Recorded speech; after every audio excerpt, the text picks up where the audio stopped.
सचिन पायलट 2 दिन के दौरे पर हैं, लगातार मैराथन मीटिंग्स ले रहे हैं। ऐसा लग रहा है कि कांग्रेस में वापस जान फूंकने की कोशिश कर रहे हैं और इसी कड़ी में मल्लिकार्जुन खड़गे भी 7 जुलाई को यहां पर आने वाले हैं किसानों की रैली को संबोधित करने के लिए। तो लग रहा है कि कहीं ना कहीं ऑपोजिशन में जान फूंकने की जो ये कोशिश है सेंट्रल लीडरशिप के द्वारा वो की जा रही है। लेकिन सबसे बड़ा सवाल ये है कि भूपेश बघेल ने कल पॉलिटिकल अफेयर्स कमेटी की मीटिंग में अपने ही नेताओं पर आरोप लगाया और कहा कि बीजेपी की कमजोर सरकार है लेकिन उसके बावजूद ऑपोजिशन आवाज नहीं उठा रहा है। ये किस डर से नहीं उठा पा रहा है? ईडी का डर है या किस चीज का डर है? अब कहीं ना कहीं भूपेश बघेल के इस बयान से कांग्रेस की इनफाइटिंग वापस से पब्लिक डोमेन में आ गई है और ये कहीं ना कहीं बहुत बड़ा सवाल है कि ऑपोजिशन में रहते हुए भी इन फाइटिंग का सामना कांग्रेस को क्यों करना पड़ रहा है। बस इसी का विश्लेषण करने के लिए आज हमारे साथ राम अवतार तिवारी जी जुड़ रहे हैं, सीनियर पॉलिटिकल एक्सपर्ट। सर, आपका बहुत बहुत स्वागत है आज तक पर।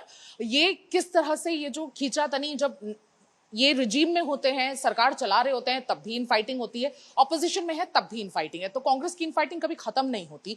और कहीं ना कहीं भूपेश बघेल ने ये सीनियर लीडर्स पे, और कहा जाता है कि ये जो तंज है चरणदास महंत पे है, तो ये जो सीनियर लीडर्स पे वो ये सवाल उठाते हुए दिखे, सचिन पायलट के प्रेजेंस में उन्होंने काफी सख्ती से ये बात रखी, तो उसको आप किस तरह से रीड कर रहे हैं?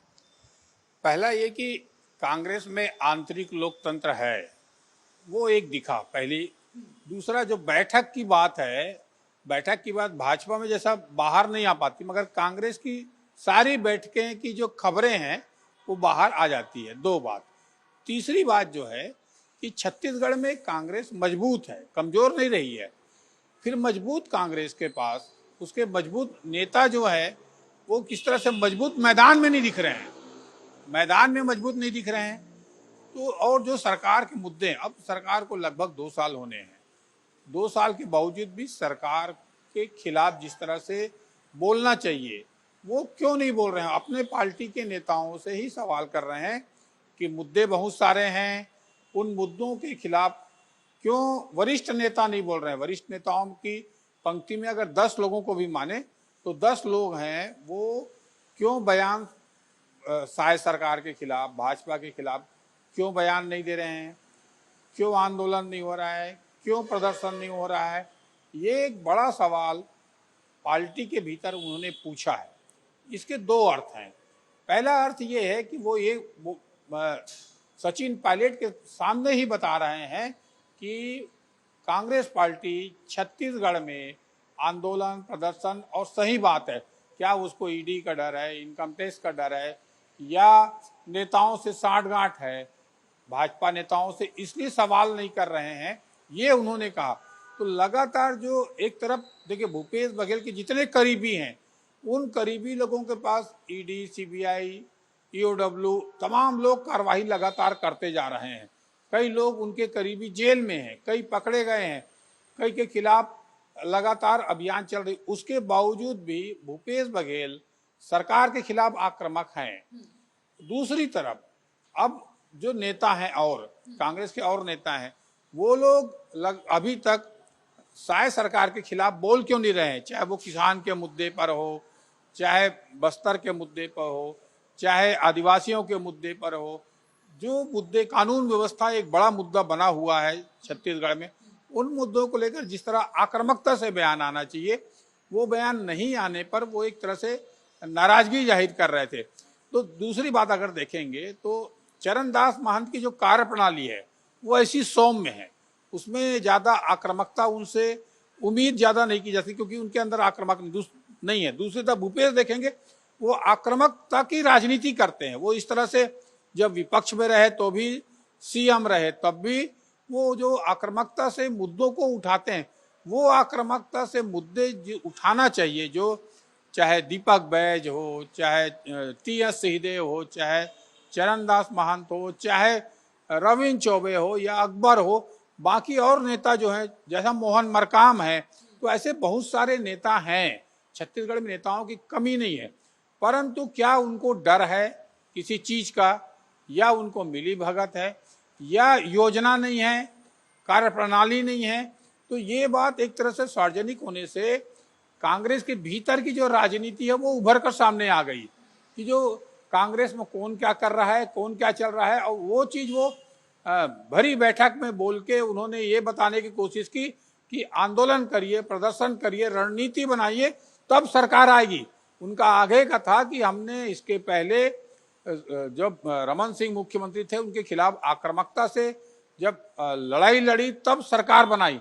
तो अभी भी अगर कांग्रेस सरकार बनाना है तो उसके लिए अभी से मैदान पर सक्रिय होना पड़ेगा, मुद्दों के लिहाज से जनता से कनेक्टिविटी बनाना पड़ेगा, संवाद बनाना पड़ेगा, जनता के जुड़े मुद्दे उठाना पड़ेगा, तब आपको जनता बोलेगी कि हाँ ये सरकार में रहने लायक है, ये बात सही कर रहे हैं।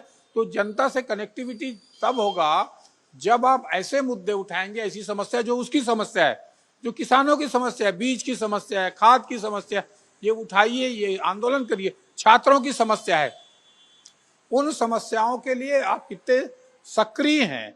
तो सक्रिय विपक्ष, मजबूत विपक्ष लोकतंत्र के लिए भी मजबूत है, छत्तीसगढ़ के लिए भी मजबूत है, और जो नेता सरकार लाना चाहते हैं उनको भी अपनी रणनीति बनानी होगी, तभी आएगा। नहीं तो भाई विरोध के लिए विरोध नहीं होना चाहिए।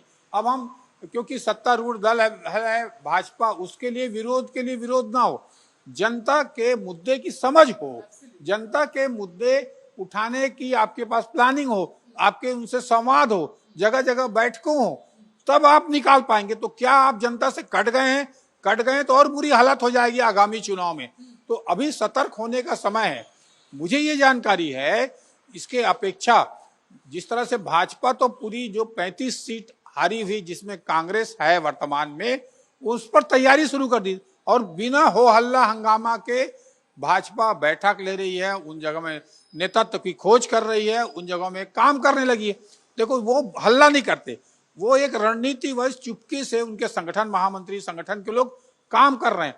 और दूसरी तरफ कांग्रेस की बैठक में इतना हो हल्ला हंगामा हुआ है, अब उसके बाद कांग्रेस क्या सचेत होके सक्रिय हो पाएगी या नहीं हो पाएगी, ये बड़ा सवाल इस समय रहेगा।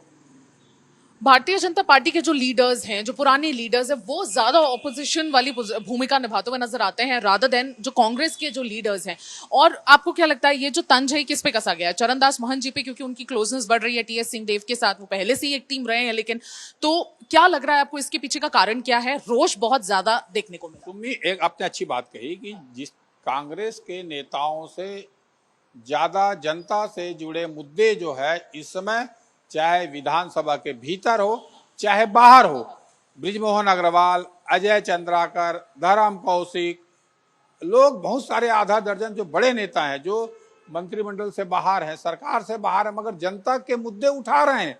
तो जनता के मुद्दे जो भाजपा के नेता उठा सकते हैं, प्रमुखता से उठा रहे हैं, अपनी सरकार से डर नहीं रहे हैं, संगठन से डर नहीं रहे हैं, और जनता के मुद्दे उठाकर वो एक तरह से अपनी छवि बना रहे हैं, और हो सकता है वो अपनी पार्टी के भीतर दबाव भी बना रहे हैं। मगर पहला जो है मुद्दा ये है, जनता के मुद्दे उठा रहे हैं।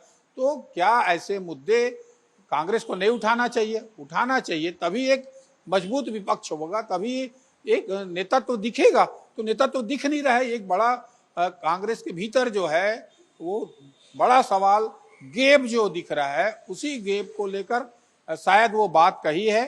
अब वो बात को कितना सार्थक होता है, क्योंकि खड़गे जी आने वाले हैं, अभी भी लगातार बैठक सचिन पायलट ले रहे हैं।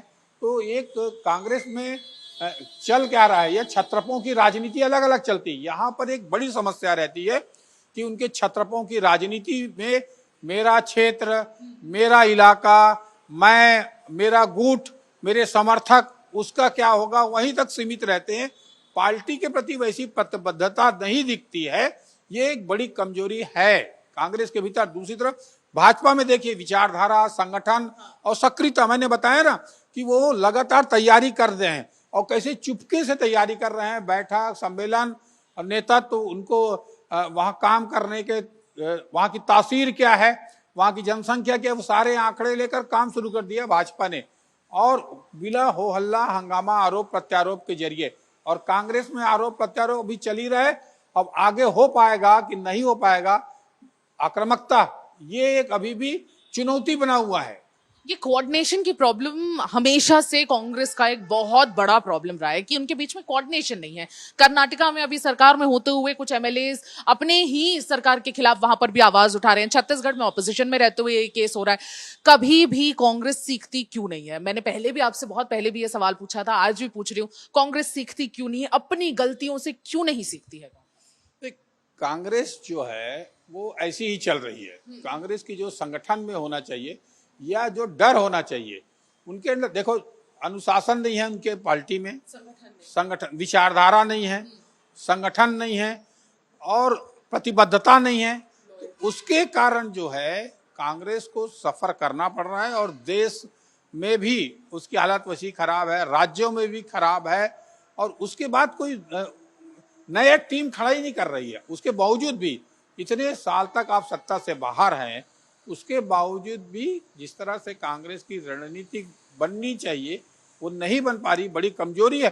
भाजपा के जो संगठन के काम करने के तरीके हैं, समर्पण है, विस्तार है, योजनाओं की समझ है, जनता की तासीर की समझ है, जनता की भावनाओं की समझ है, उस भावनाओं को उठाकर अपनी टीम बनाने की क्षमता है, वो चीजें कांग्रेस के भीतर नहीं होने के कारण ही कांग्रेस को नुकसान हो रहा है और भाजपा आज 2 सीट से देश की नंबर 1 पार्टी बनी हुई है।